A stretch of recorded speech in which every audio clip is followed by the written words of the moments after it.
opposite sex is so fascinating. Guys can be best friends for 12 years and not know each other's birthdays.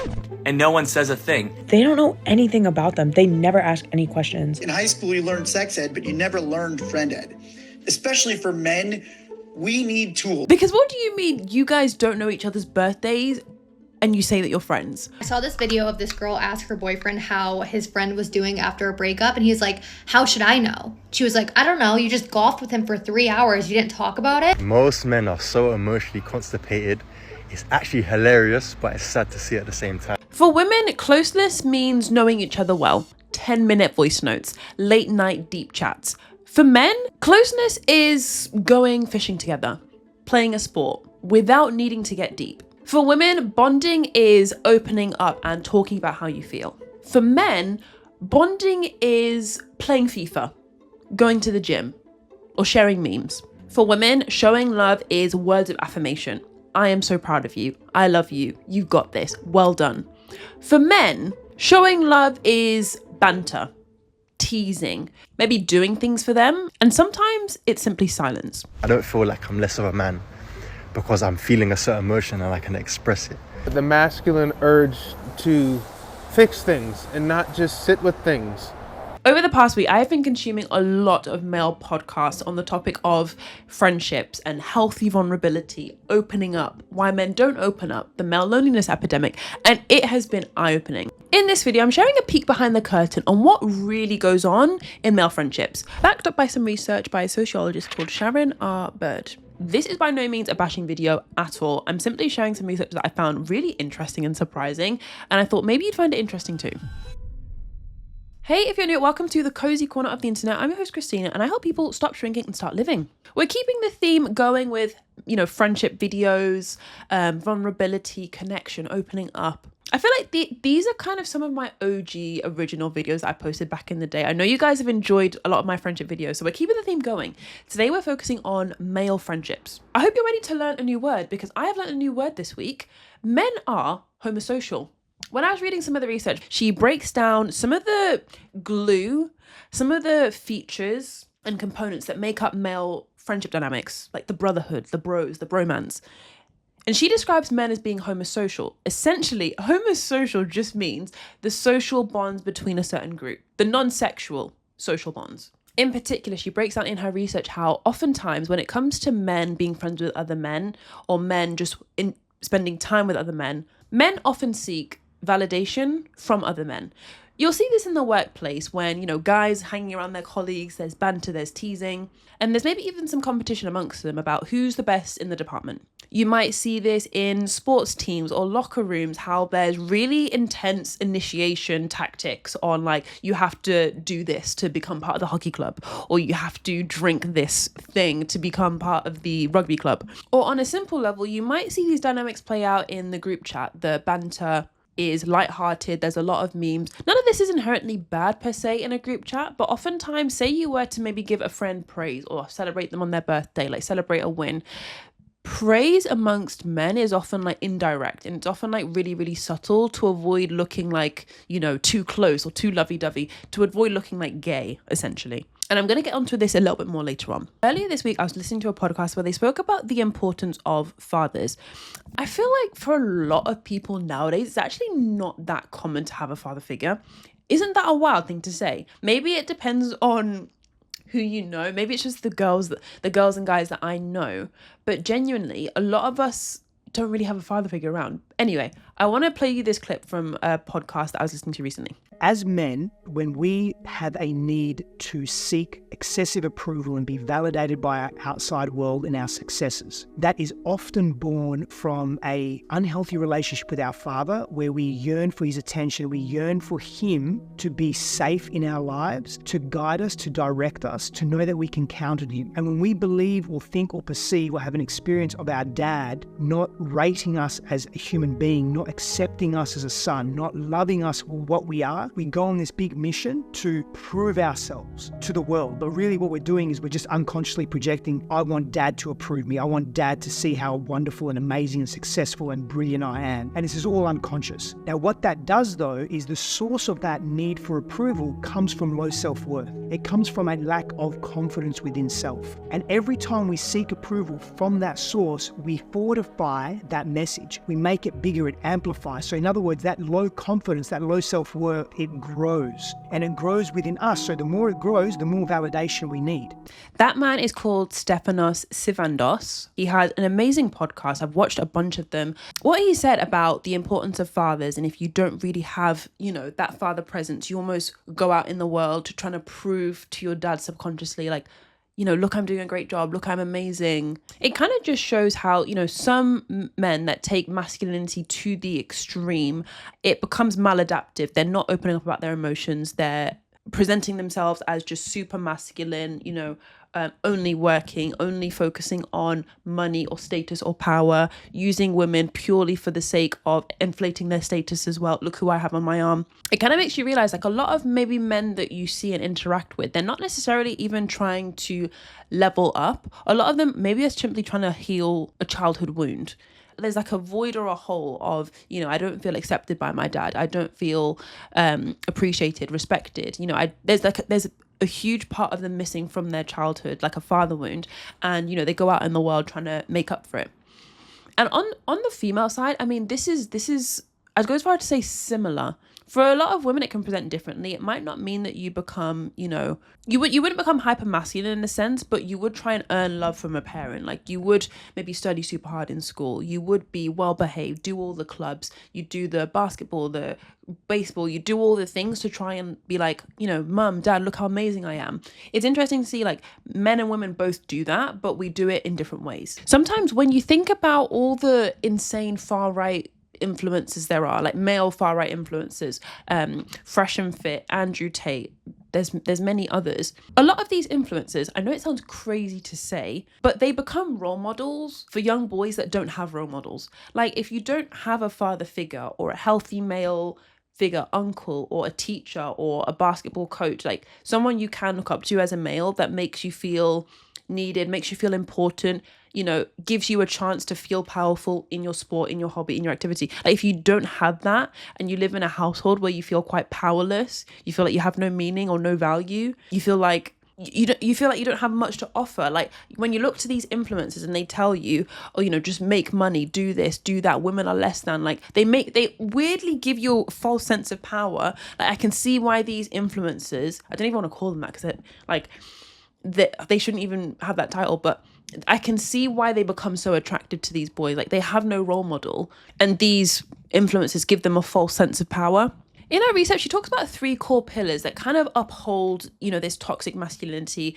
Her research was actually written in 1996, so it's kind of outdated, but honestly, when you read it, and when I was reading it, it's like so reflective of what we see today. One of the core pillars she talks about upholding toxic masculinity is emotional detachment. She even says when she's researching the men, they don't even use the word feelings. They say things like personal stuff. I think it's no surprise to anyone that, we all know and understand men are, taught that whether it's a sports team that all plays together on a Saturday, or a fraternity group, or even maybe like, a tight-knit, maybe toxic group of colleagues in a certain department, in this all-male group, feelings are a penalty. Like, they should be locked away. It's maybe even, say you're a woman watching this and like you've interacted with men, you've been in male friendships before.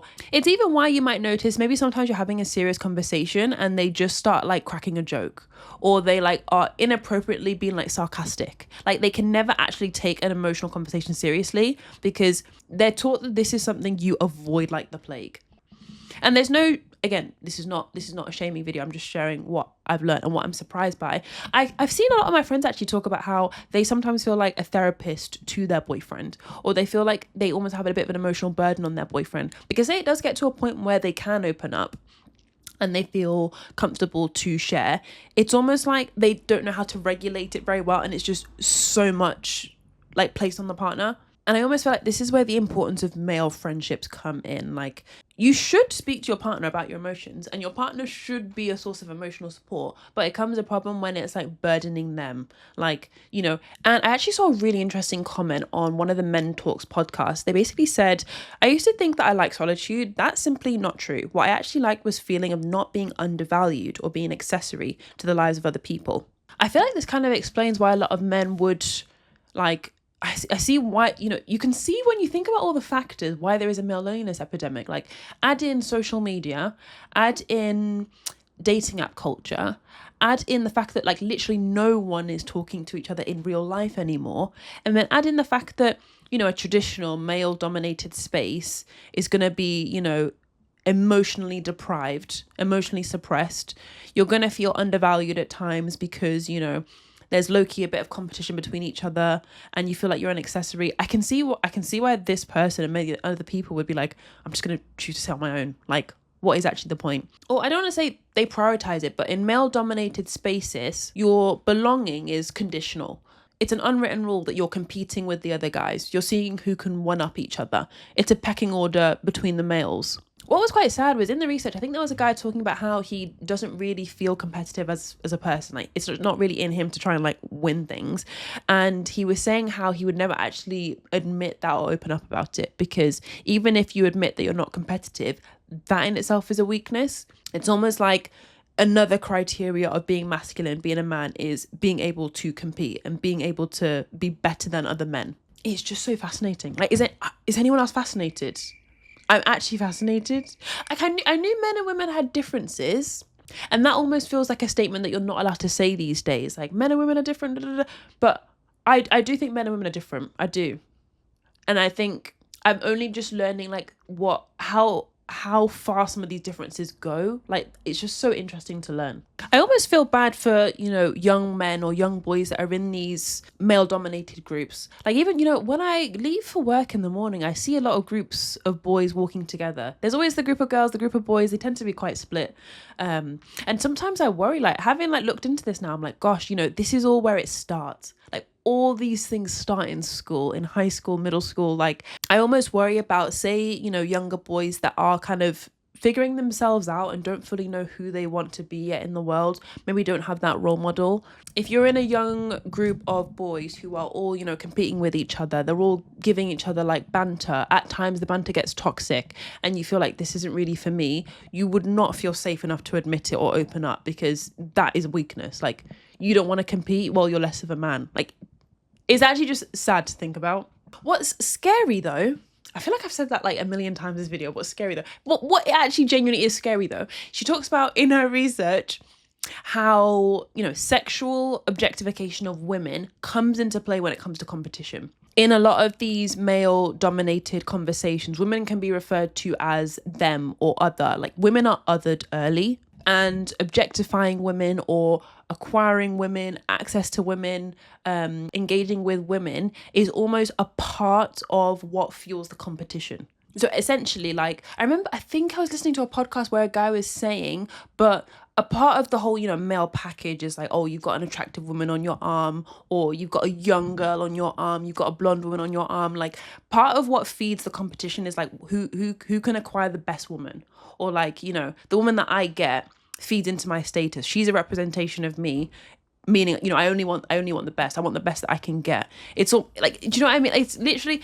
it makes sense why the word trophy wife exists. Like, it's clicking now. Bringing it back to the modern day as well. Like, you know, I feel like I'd like to say that most men, especially most men I know, would genuinely stand up and not tolerate like sexual harassment, objectification, like, you know, bad behavior, basically. Like, they just simply would not tolerate that.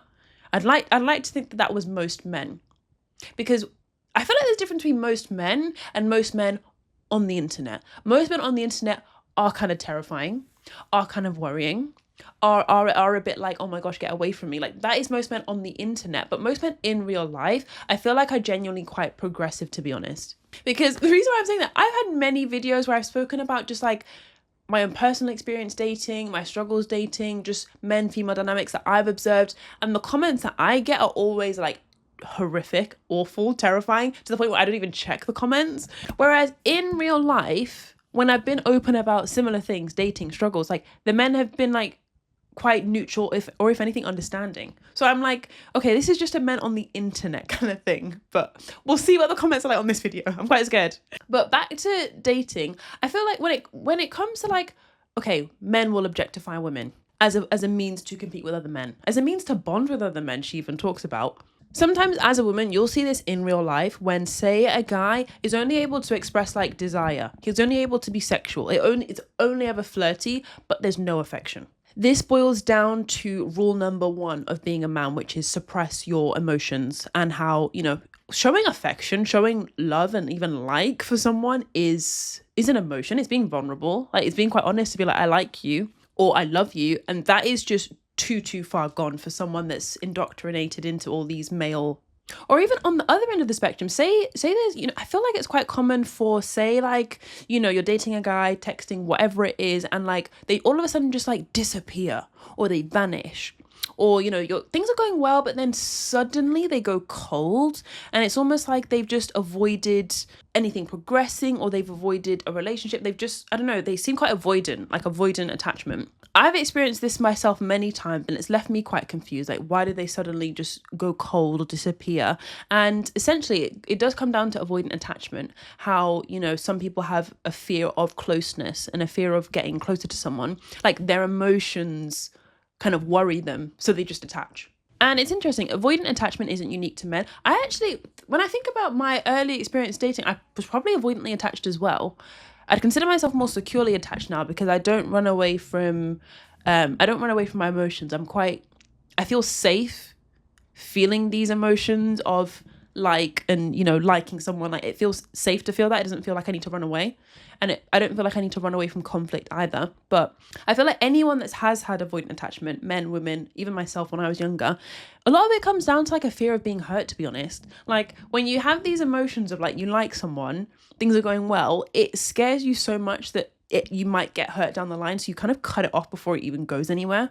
So I can't empathize with that and with the way of dealing with that, even though it's not helpful and even though it hurts people in the end. Men often compete with one another in an effort to gain the attention and affections of women, and in boasting about their social exploits.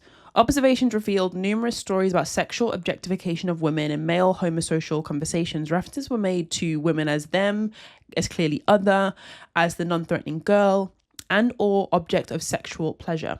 Well, I think that kind of summarizes what we've said. The more I read on, to be honest, with this whole entire research, I think it's like 15 pages long, the more I was kind of like, this is why it's important to give a safe space for men to open up. Because it's almost like a catch-22 and like a vicious cycle where like, okay, they don't open up. Okay, so they suppress their emotions. Because they suppress their emotions, they stay in these toxic male homosocial relationships that objectify women, are fueled by competition. They don't talk about how they feel. And because they stay in these things, it happens even more. They continue to objectify women, or they continue to suppress their emotions. They continue to compete. They continue, and it just continues. I don't think the burden is entirely on women to provide a safe space. That is on men too. Because part of me thinks, you know, I believe and I know for a fact that male vulnerability is a strength. And as a woman, I know and believe that to be a fact. I know many other women, if not all women, would probably believe it to be true. Actually, no, I take that back. There are toxic women out there. So let's park them to the side. A lot of healthy women will believe male vulnerability is a strength. But I almost feel like men will only trust and believe that to be true if it comes from other men. Like, you know how some guys, for them to like really believe something and like trust it, it needs to come from another man. I know we're in 2025, going on 2026, but that still is the case sometimes. And that's why I think men giving other men a safe space to open up is almost the catalyst to fixing a lot of these issues, whether it be the toxic influences like Andrew Tate or just the male loneliness epidemic. I think men need to be there for other men. And as women, we can support that. We can be, you know, the open book or the supportive place for men to open up. But I do think it has to come from other men, to be honest. And do you know what I'll do? I'll shout out some of the podcasts I've listened to. I highly recommend any podcast with Richard Reeves. He's an amazing psychologist, expert researcher on all things like young boys, mental health, and helping young men just develop healthy coping mechanisms. Highly recommend him. Highly recommend the Men's Talk podcast.